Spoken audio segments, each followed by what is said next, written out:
Salam damai dan sejahtera bagi kita semua di masa raya Advent yang ketiga. Sebelum kita merenungkan firman Tuhan, mari kita berdoa. Bapa kami yang ada di surga, dikuduskanlah namamu, sebab Engkau Tuhan Raja yang adil, jaya, dan lemah lembut,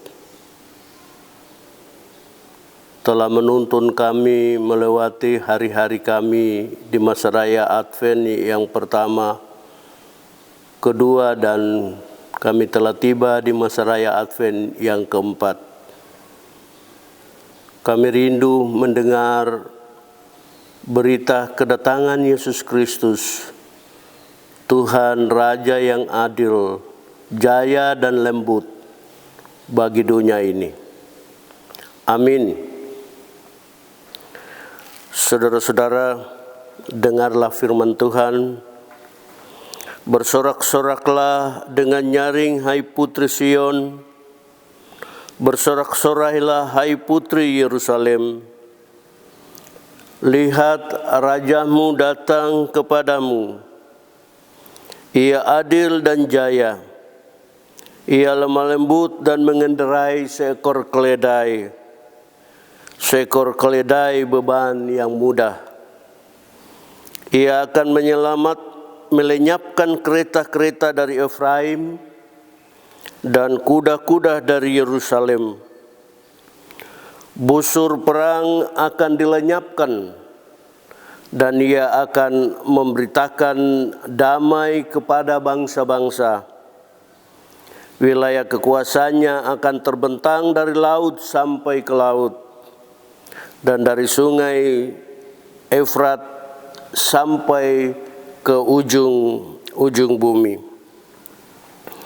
Saudara-saudara, selamat bersorak-sorai di minggu ketiga masa raya Advent tahun 2023. Pada minggu Advent pertama, kita merenung bersama kitab Mika pasal 5 ayat 1 dan 2 dengan tema Bethlehem akan mendatangkan seseorang yang memerintah Israel.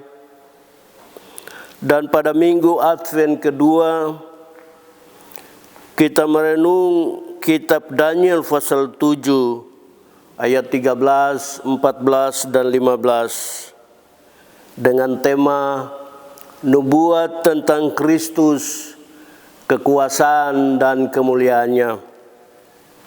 Pada minggu Advent ketiga ini, kita merenung bersama kitab Sakaria pasal 9 ayat 9 dan 10 dengan tema Kristus Raja yang adil, jaya, dan lemah lembut.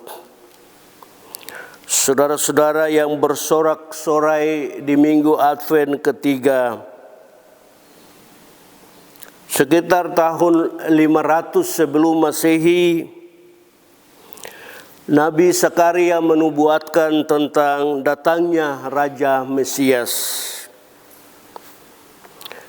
Bagi Nabi Sakaria, Raja Mesias yang datang pada waktu itu adalah Raja yang adil, jaya, dan lemah lembut.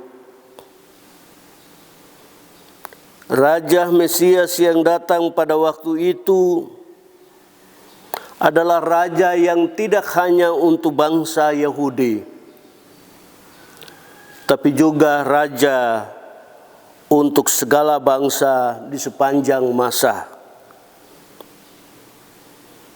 Pada waktu itu ketika Nabi Sakaria mengabarkan berita surga di bumi ini. Pada waktu Nabi Sakaria mengabarkan berita surga bagi bangsa Yahudi dan bukan bangsa Yahudi. Bangsa Israel baru kembali dari pembuangan di Babel. Selama kurang lebih 70 tahun mereka dijajah di Babel dan mereka terpuruk sekali. hak asasi mereka dicabut. Mereka tidak punya harapan tentang masa depan yang pasti. Tetapi di dalam waktu Tuhan membawa mereka kembali ke tanah leluhur mereka Kanaan. Dan mereka telah tiba di tanah Kanaan. Oleh tangan Tuhan, Raja Israel yang adil, jaya dan lemah lembut. Sementara mereka membangun kota, membangun kembali bait Allah di Yerusalem, mereka tidak tenang. Selalu saja ada tantangan, ada kekerasan, ada peperangan kecil-kecil di antara mereka dan orang-orang pendatang yang ada di sana. Dalam situasi yang tidak menentu, dalam situasi yang kacau balau itu, Nabi Zakaria mengabarkan sesuatu yang luar biasa. Sesuatu yang berabad-abad lamanya dirindukan oleh moyang Yahudi.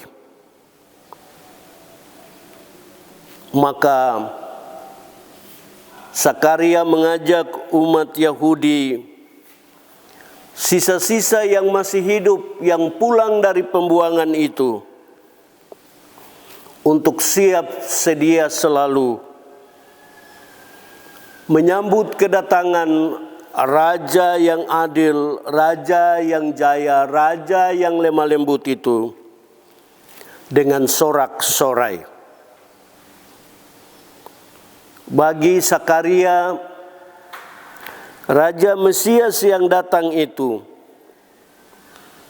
akan mengubah suasana yang muram menjadi suasana sorak-sorai yang berkepanjangan. Oleh karena itu, umat Israel mesti mengarahkan hati mereka dan menguatkan gerakan bersama mereka untuk bersorak-sorai dengan suara nyaring, untuk bersiap sedia selalu dengan sukacita, untuk bersatu secara spontan menyambut kedatangan Raja yang adil, jaya, dan lemah lembut.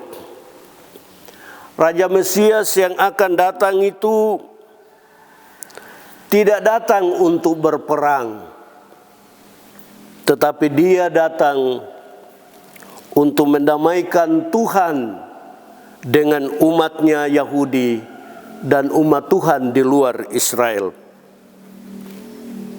Raja Mesias yang akan datang itu kedatangannya untuk menghadirkan damai sejahtera dan memusnahkan segala macam bentuk yang menyebabkan terjadinya peperangan-peperangan di antara mereka dan mereka dengan bangsa-bangsa lain. Dari firman Tuhan ini, di minggu Advent ketiga beberapa hal perlu kita simak bersama dan membawa gerakan bersama. Pertama,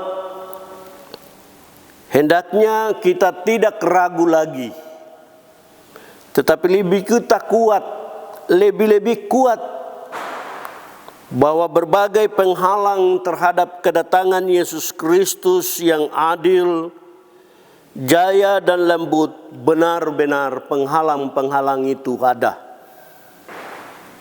Tidak hanya ratusan ribuan tahun yang lalu, tapi sampai hari ini, penghalang terhadap kelahiran Yesus Kristus itu benar-benar masih ada.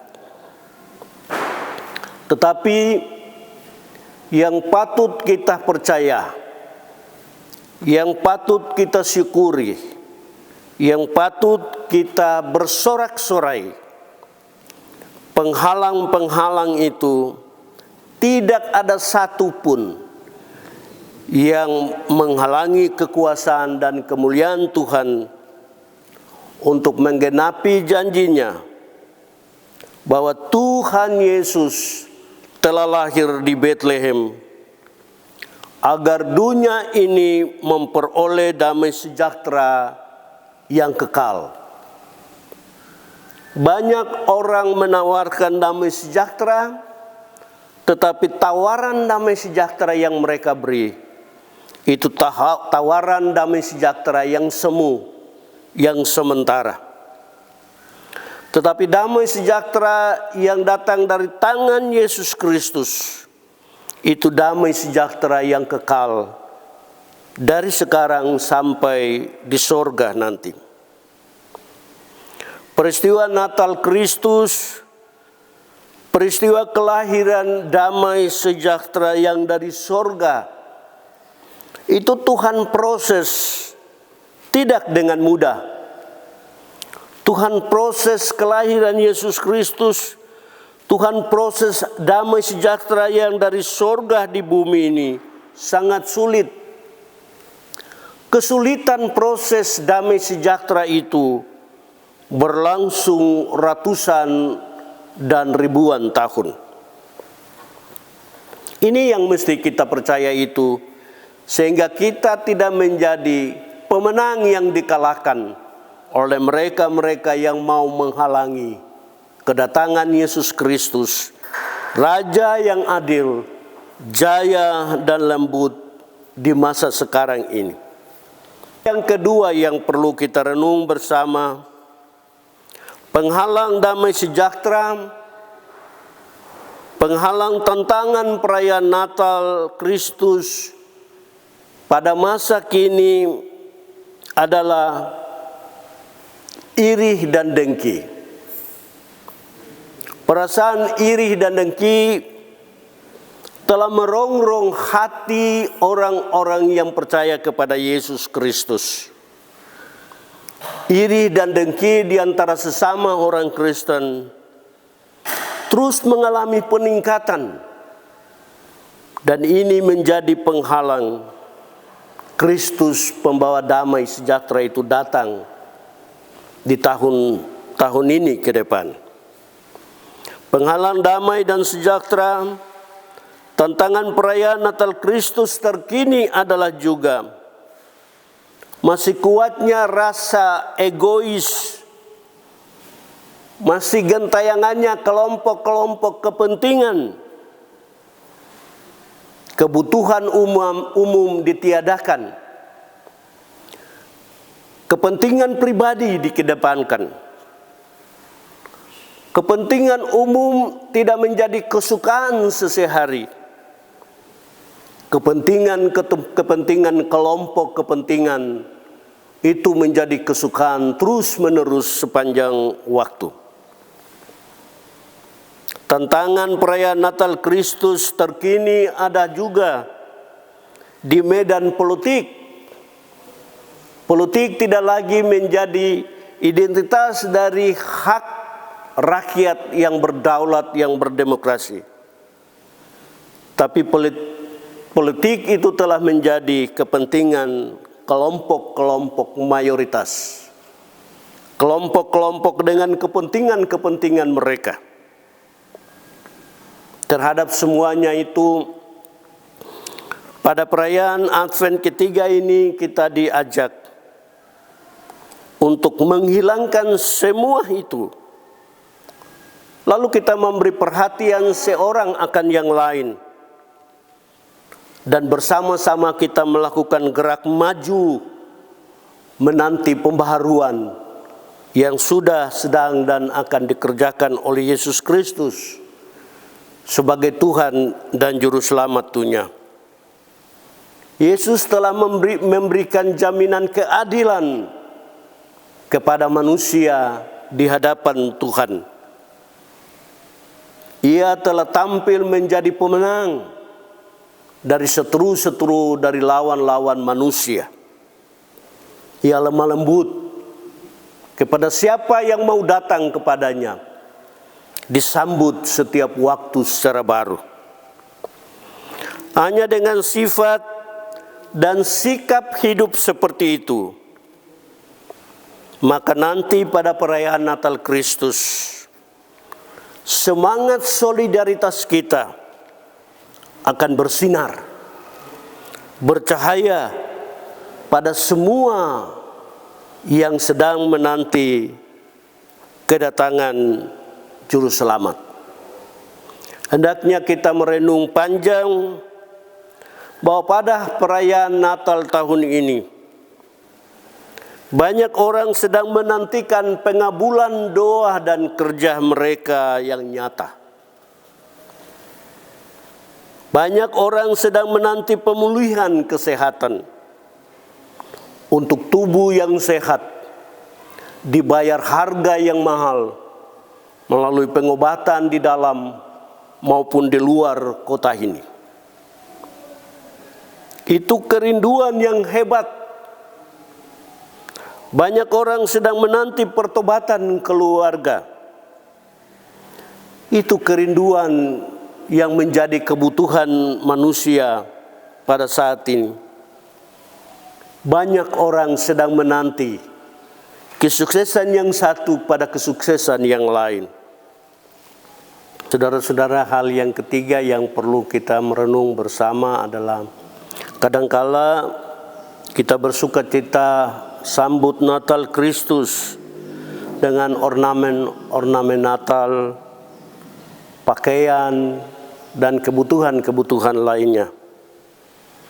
Namun kita hendaknya tidak melupakan hati kita yang dipersiapkan, pikiran kita yang disiapkan, gerakan bersama kita yang disiapkan, supaya kita memberi tempat yang layak dalam hidup kita, kerja kita, lingkungan kita untuk kehadiran Yesus Kristus. Keluarga-keluarga kita, kerja-kerja kita sehari-hari, hendaknya kita lakukan itu dengan percaya yang sungguh bahwa kita melakukan itu untuk menyambut kedatangan Yesus Kristus ke dunia ini. Di minggu Advent ketiga ini, kita diajak untuk bersorak-sorai secara spontan, tanpa ada gerakan-gerakan yang meresahkan, tanpa ada gerakan-gerakan yang mengganggu ketentraman, kedamaian di lingkungan kita masing-masing maupun bersama-sama. Hanya dengan gerakan kearifan lokal seperti itu, maka Yesus Kristus, Raja yang adil, jaya dan lemah lembut, memberikan kemenangan kepada kita. Pada pestanya yang kudus, Advent minggu ketiga, minggu keempat masa raya Advent, dan kita akan tiba pada masa raya Natal, kunci tahun 2023. Dan Tuhan memegang kunci untuk membuka tahun rahmat-Nya yang baru 2024 bagi kita sekalian. Amin. Kita berdoa. Bapa kami yang ada di surga, Yesus Kristus, Adventus yang agung, kami bersyukur kepada Tuhan, sebab Tuhan baik untuk kami.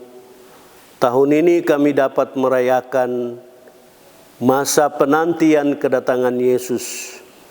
Kami mohon Tuhan sertai kami, supaya kami tidak ragu tentang Yesus Kristus, Raja yang adil, memberikan keadilan kepada kami. Yesus Kristus, Raja yang jaya, memberikan kemenangan kepada kami dalam berbagai keterpurukan dan kegagalan. Yesus Kristus, Raja yang lemah lembut, menyambut kami yang pergi jauh, membawa kami pulang dalam selamat, damai dan sejahtera.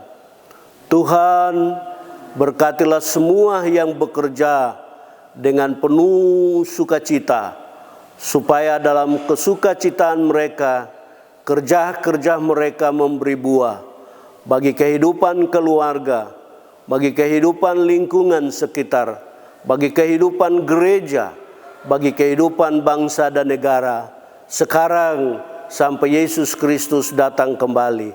Amin.